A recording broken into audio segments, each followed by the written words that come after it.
bir tog'amizga musofirchilikda yurgan farzandlari tug'ilgan kunlariga so'ri podarka qildilar. Orasida mana assalomu alaykum, qutlug' bo'lsin tog'a. Rahmat. Xudo xolasa kutilmagan holatda olib kelib qoldingiz. Rossiyada turishib, tug'ilgan kunga qilishib jo'natishib olibdi mana. Omadlaringiz olsin. Amin. O'sha qizimiz ham o'shda yurganda omadingiz. Amin. Rizqiga, ishlariga, Amin. oilasiga, pullariga Alloh xizr nazar solib, Alloh barakasini bersin. Allohu akbar.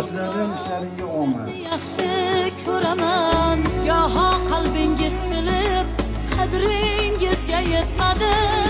Sizlar ota hayotda armon nima bilmadim. Tog' bo'ldingiz yonimda, osmonligim angladim. Chinordek umr ko'ring, kasal bo'lmang hech qachon. Sizsiz ota dunyoda sarsonligim angladim.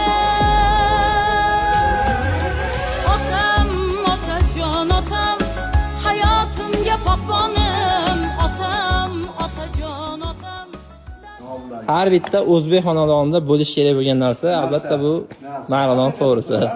Yarashgan qaranglar. Har bitta farzandga shunaqangi ota-onasini, yaqinlarini, jigarlarini xursand qilish nasib qilsin. Rahmat, sog' bo'linglar, salomat bo'linglar. Rahmat. Sizga ham rahmat. Eson bo'ling. Ushbu sovrinni tushirib yuborishgan qo'shnilarnikida ishlayotgan ustakalarimizga ham alohida rahmat. Sog' bo'lishsin, salomat bo'lishsin, ishlariga rivoj. Laykni bosib, so'ri kerak bo'lsa pastdagi nomerlarga aloqa qilib ko'rasizlar. Sog' bo'linglar, salomat bo'linglar. Rahmat.